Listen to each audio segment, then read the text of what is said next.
welcome back to the Film and TV channel. Hope you're all staying safe and well. And we have, yes, the book that this is based on. I think there's been a couple of TV adaptations in the past, but the book that this is based on came out in 1934 as a crime drama author that I read quite a lot of it back in the day, but all become a bit samey for me, so I did eventually stop reading.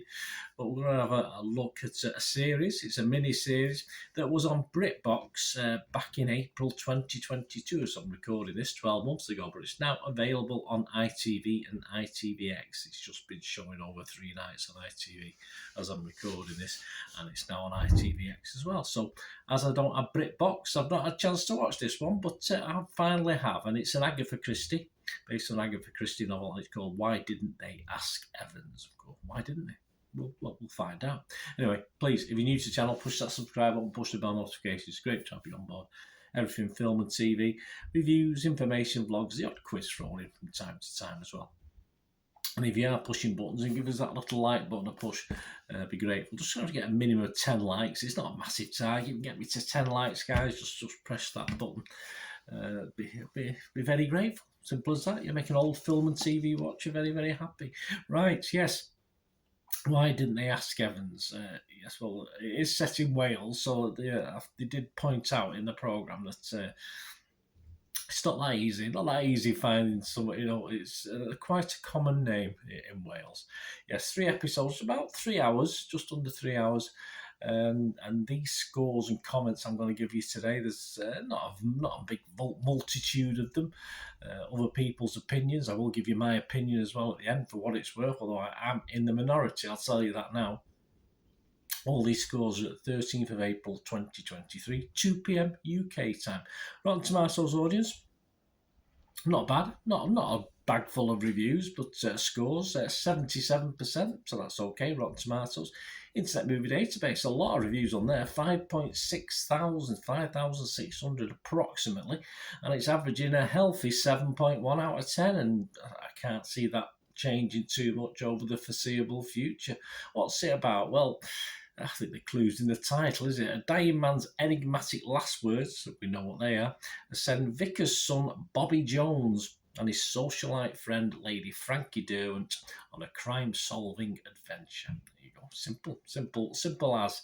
Directed by Hugh Laurie. He also stars in it. Produced by Claire Jones. The cast includes Will Poulter, Lucy Boynton, Maeve Demody, Daniel Ings, Jonathan Jules, Alistair Petrie, Nicholas Asprit, Morvenna Banks, Richard Dixon, Emma Thompson, Jim Broadbent, and quite a few others as well. And there's certainly a comedian in there, and I'm not going to say who it is. You spot who he is if you get to watch it anyway, let me know. Yes, right, let's have a look at the critics. What the critics say? Well, all we've got at the moment, there's nothing on Metacritic, there's nothing on that site, so we're just basically not stuck with it because it's a very good site. But Rotten Tomatoes, that's only 12 critics have posted on there though. But here you go, listen to this, all 12 are positive, all 100% positivity on Rotten Tomatoes, 100% fresh, that's for sure. Jack Seal from The Guardian said of this, there is nothing here you'd want to change. Well, probably not, I might want to change the length of it though. Carol Midgley from The Times here in the UK said, pure dreamy escapism, which sounds insensitive when it features a succession of gory deaths, but that's Christie for you. She's the queen of turning foulest murder into a comforting feel-good snack. She probably is. And Nick Hilton, a hat-trick here in the UK from The Independent, said, by contrast with the BBC's dismally gloomy adaptations of recent years, Laurie Evans is eminently cheerful. Okay, but you'll be left wishing that the vim of the story was replicated in the performances. I would echo that totally. Not overly impressed with the performances myself. And that's it as far as other people. What about me? As I said, I'm in the minority on this. I'm not going to give it anywhere near 7 out of 10, that's for sure. If it was Rotten Tomatoes, I would give it a fresh over rotten. I wouldn't say it was rotten. I'd have to give it, I've only got 2 options, fresh or rotten. I'd give it a fresh. If it was Metacritic, positive, mixed and negative, I would give it mixed. And it was an Internet Movie Database score out of 10. I would give this, yes, I would just give it a score, my minimum score. Anything less than this and it doesn't get a score and it gets thrown in the bin, I will give this a minimum score of 5 out of 10. But But if this had been 80 minutes long and they'd cut a load of it out, it might have got to a 6.5, because within the 3 hours, there probably was 80 minutes or so of okay stuff.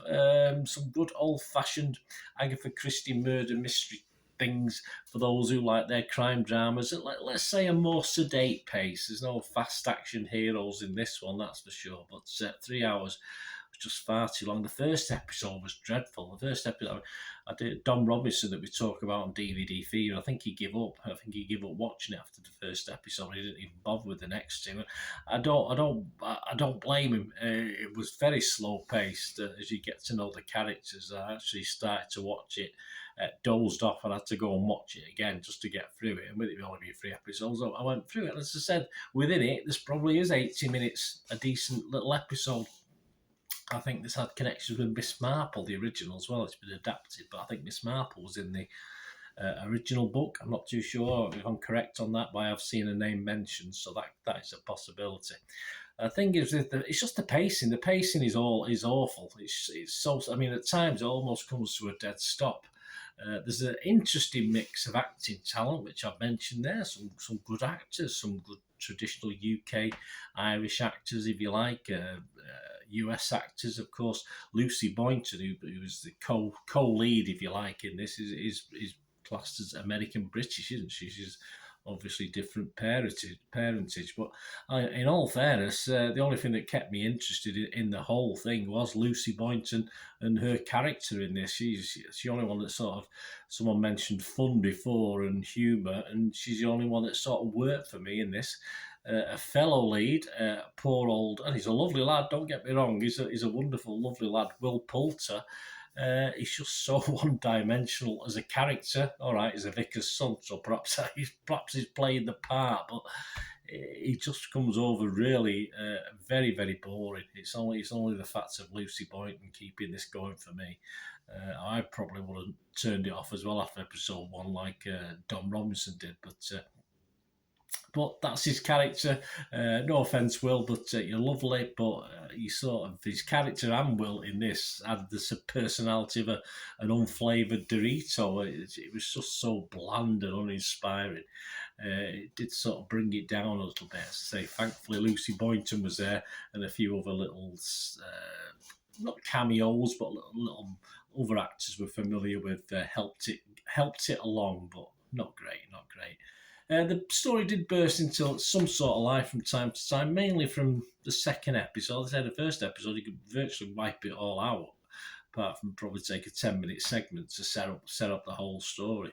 But it did stun into life at times, and it was pleasing on the eye. It was nice to watch. I'm sure people with a historical persuasion will be saying, well, that wasn't around in this time period, and this wasn't, and that's what some people do. That's what some people enjoy doing. I did find a couple of editing or continuation problems that weren't done properly, but yeah, as I say, most people like it. As I said, it's got 7.1, is it, on Internet Movie Database, Rotten Tomatoes. Critics give it 100% positivity, so I am very much in a minority. Let me know what you think, guys, because a lot of people have already seen this on Britbox. As I said, I haven't, but I'm sure that high score was probably a lot of it to do with Lucy Boynton. I can't see a high score for the 3-hour version. As I say, in here somewhere there's an 80-minute okay murder mystery, crime mystery, but it's soon forgotten. I won't be recommending it, put it that way. And it's soon, after watching it, soon forgotten, unfortunately. It's nice ending, nice happy ending, nice happy ending, but yeah, but there you go. I'll let you, if you've not watched it, have a look, watch the ending. Anyway, might cheer you up. Nice pretty ending, nice to end. I don't remember that with Agatha Christie books. I don't remember them sort of endings, but anyway, thanks for watching, guys. Let me know what you think if you get to watch this. Bit disappointed. Until we meet again, that's one thing, don't I? Please stay safe, everyone. Bye for now.